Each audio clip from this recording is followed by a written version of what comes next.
नमस्कार. काव्यतरंग या यूट्यूब चॅनलवर आपल्या सर्वांचं हार्दिक स्वागत. मैत्रिणींनो, आज 8/5 जागतिक महिला दिन. आज मी या दिनाचं औचित्य साधून तुमच्यासमोर एक कविता सादर करते आहे. ही कविता अत्यंत सुंदर आहे. सखे, तुझ्या आणि माझ्या, आपल्या सगळ्यांच्याच अगदी जवळचा विषय घेऊन ही कविता पुण्याच्या प्रसिद्ध कवयित्री ज्योत्स्नाताई चांदगुडे यांनी ही लिहिलेली कविता आहे. मला फार आवडली ही कविता आणि मग मी विचार केला की ही कविता आपल्या सगळ्यांपर्यंत पोहोचली पाहिजे. कारणही तसंच आहे. या कवितेचा विषय आपल्या सगळ्या सख्यांच्या अगदी जवळचा आहे आणि म्हणूनच आज ही कविता मी आपल्यासमोर सादर करते. तत्पूर्वी या कवितेसंदर्भात थोडंसं तुमच्याशी बोलायचं आहे. बघा सख्यांनो, स्त्रियांच्या जीवनात न कळत्या वयापासून अत्यंत हळवा, नाजूक आणि संवेदनशील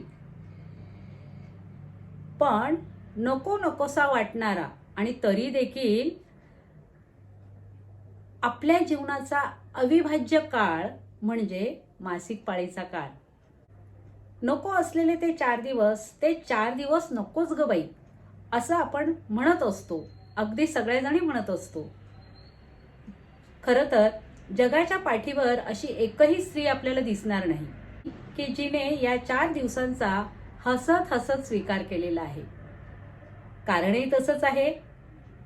पाळी येण्यापूर्वीचे काही दिवस, पाळी आल्याच्या नंतर ते 4 दिवस आणि पुढे 2-4 दिवस, असं सगळं त्या काळामध्ये त्रास, वेदना, चिडचिड, एक ना अनेक प्रकार आपल्या बाबतीत घडत असतात. आणि म्हणून मग नकोच ते 4 दिवस अशा विचारापर्यंत आपण येऊन पोचतो. या सर्व प्रकारामुळेच की काय, कवयित्रींनी ती भावना, त्या दिवसांची भावना ह्या कवितेमध्ये सुंदररित्या व्यक्त केलेली आहे. म्हणतात ना, जे ना देखे रवी ते देखे कवी. आणि म्हणूनच की काय, या प्रसिद्ध कवयित्रींनी आपल्या सगळ्यांच्या भावना त्या कवितेमध्ये उतरवलेल्या आहेत. मासिक पाळी ही खरं तर नैसर्गिक प्रक्रिया आहे. ते आपण सहज सुंदररित्या स्वीकारलं तर त्याचा आपल्याला त्रास होणार नाही, हेच त्या कवितेतून दाखवण्याचा प्रयत्न कवयित्रीने केलेला आहे. या कवितेचं एक वैशिष्ट्य म्हणजे, आणि मला आवडलेली गोष्ट म्हणजे, या मासिक पाळी या पूर्ण प्रक्रियेला कवयित्रीने रक्तफूल असं शीर्षक देत ही कविता लिहिलेली आहे. खरं तर मासिक पाळीनंतर स्त्री पुनर्नवा होते, पुन्हा नवीन होते, असं वेदात म्हटलं आहे. मासिक पाळी अर्थात रजोनिवृत्ती यासारख्या नाजूक विषयावर सुंदर, सुबक अशा रक्तफूल नावाच्या एकूण 4 कविता आहेत. ज्योत्स्नाताईंनी या मासिक पाळीवर जी कविता लिहिलेली आहे ती मासिक पाळी आणि नंतर स्त्री पुनर्नवा होण्यापासून ते मेनोपॉज पर्यंतच्या काळाचा सुरेख आढावा या कवितेत कवयित्रीने घेतलेला आहे. रजोनिवृत्तीसाठी रक्तफूल हा शब्द योजून फुलाचे किती छान रूपक वापरले आहे हे आपल्याला कळून येतं. ज्यात हे रक्तफूल रुजण्यापासून ते उमलण्याच्या काळापर्यंत किती अनिवार्य आहे हे सहज सुंदर सांगणारं अप्रतिम वर्णन या कवितेतून आपल्याला बघायला मिळतं. रक्तफुलाचा पहिला टप्पा या ठिकाणी मी आता कवितेच्या स्वरूपात सादर करते आहे. चला ऐकूया तर रक्तफूल ही कवयित्री ज्योत्स्ना चांदगुडे यांची सुंदर अशी कविता. एका भांबावल्या क्षणी अचानक आलीस तू. एका भांबावल्या क्षणी अचानक आलीस तू. नकोशा पाहुणीसारखी 4 दिवस राहून नको नको करून गेलीस. नकोशा पाहुणीसारखी 4 दिवस राहून नको नको करून गेलीस आणि हरिश्चंद्रानं वचन पाळावं तशी दरमहा येत राहिली, तशी दरमहा येत राहिलीस. माझ्यात उमललेलं होतं एक रक्तफूल, माझ्यात उमललेलं होतं एक रक्तफूल, एक हुरहुर, पण त्याहीपेक्षा खूप खूप त्रास.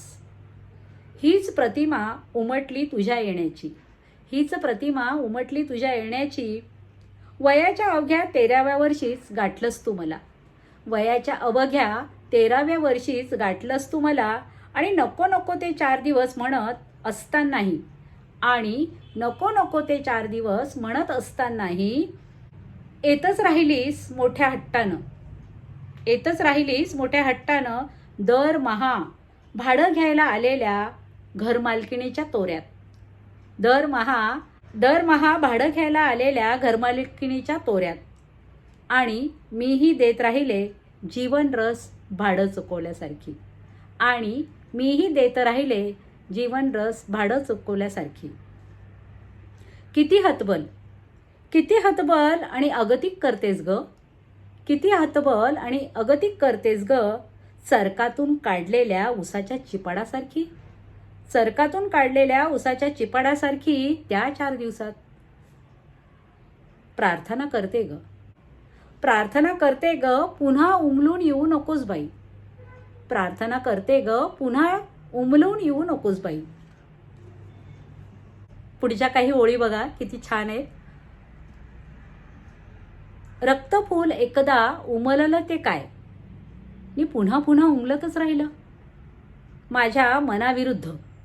रक्तफूल एकदा उमललं ते काय, आणि पुन्हा पुन्हा उमलतच राहिलं माझ्या मनाविरुद्ध.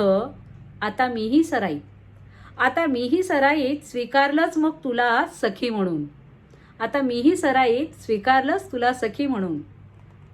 तरीही तरीही प्रत्येक वेळी आलीस की माझं पालुपट ठरलेलंच, तरीही प्रत्येक वेळेस आलीस की माझं पालुपट ठरलेलंच. पुन्हा येऊ नकोस, हां पुन्हा येऊ नकोस. पण तुझं लोचट येणं सुरूच, पण तुझं लोचट येणं सुरूच ते तब्बल पुढची 8 वर्षे. लग्नानंतर काही महिन्यातच कशी कोण जाणे, लग्नानंतर काही महिन्यातच कशी कोण जाणे तुला माझी दया आली. आणि चक्क विना तक्रार तू गेलीस, आणि चक्क विना तक्रार तू गेलीस ती माझ्या आयुष्यात कोवळी पालवी फुलवतच. यथाअवकाश एक रसरशीत जिवंत कलिका, यथाअवकाश एक रसरशीत जिवंत कलिका हातात देतच पुन्हा अवतरलीस. आता मी चिडले नाही ग, आता मी चिडले नाही ग. मला जाणवलं तुझं सर्जक सामर्थ्य आणि निर्मिती क्षमता. मी चिडले नाही ग, आता मला जाणवलं तुझं सर्जक सामर्थ्य आणि निर्मिती क्षमता. आता मला हवी आहेस तू, आता मला हवी आहेस तू वेदना सहन करून येणाऱ्या कवितेसारखी लोभस. आता मला हवी आहेस तू वेदना सहन करून येणाऱ्या कवितासारखी लोभस. मला हवी आहेस ग, मला हवी आहेस तू कायमची, मला हवी आहेस तू कायमची, कायमची. म्हणजे आता मासिक पाळीचं येणं किती सुंदर आहे, किती सर्जक आहे, सृजनशील आहे हे कळल्याच्या नंतर आपण सर्वजणी सुद्धा हे स्वीकारतो. रक्तफूल या कवितेचा अंतिम टप्पा तर फार सुरेख आहे. म्हणजे धरलं तर चावतं, सोडलं तर धावतं, असं सगळी अवस्था या काळामध्ये आपली होत असते. ते त्याचं वर्णन फार सुंदर केलेलं आहे. 10, 9, 8, 1, 10, 9, 8, 1 उलट्या दिशेने मोजायचे अंक. मी चिडेन तेव्हा असं ठरवलं, मी चिडेन तेव्हा असं ठरवलं की 10, 9, 8, 1 उलट्या दिशेने मोजायचे अंक. पण आधीच चिडणं व्हायचं, पण आधीच चिडणं व्हायचं आणि मग अंक यायचे. सारखी वाढत जाणारी चिडचिड, मानसिक त्रास, सारखी वाढत जाणारी चिडचिड, मानसिक त्रास आणि हळवेपणातून होणारी रडारड. मेनोपॉज. स्वभावातला हा अलीकडचा बदल. स्वभावातला हा अलीकडचा बदल जाणवायला लागलेलं हे रिक्तपण. जाणवायला लागलेलं हे रिक्तपण रक्तफूल गळून जाण्याचं. रक्तफूल गळून जाण्याचं की बदललेल्या स्वभावावर. मेनोपॉज हे लेबल. की बदललेल्या स्वभावावर मेनोपॉज हे बदल. सततचं पाझरणं, सततचं दुखणं. कधी संपेल हे सारं? सततचं पाझरणं, सततचं दुखणं. कधी संपेल हे सारं? गळून तरी जाऊ दे हे रक्तफूल. गळून तरी जाऊ दे हे रक्तफूल. आणि संपलं सारं. आणि संपलं सारं. सारं संपलं एकदाचं. रक्तज्या असूनही नातं तुटलंच रक्ताचं. रक्तज्या असूनही नातं तुटलंच रक्ताचं.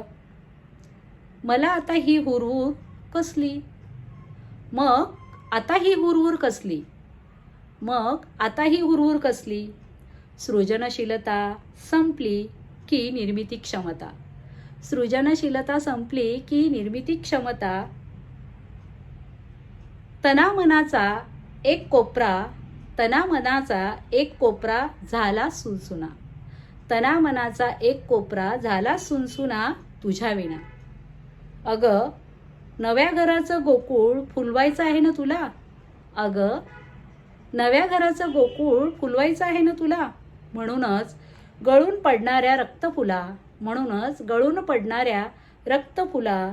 हसत मुखाने तुला निरोप.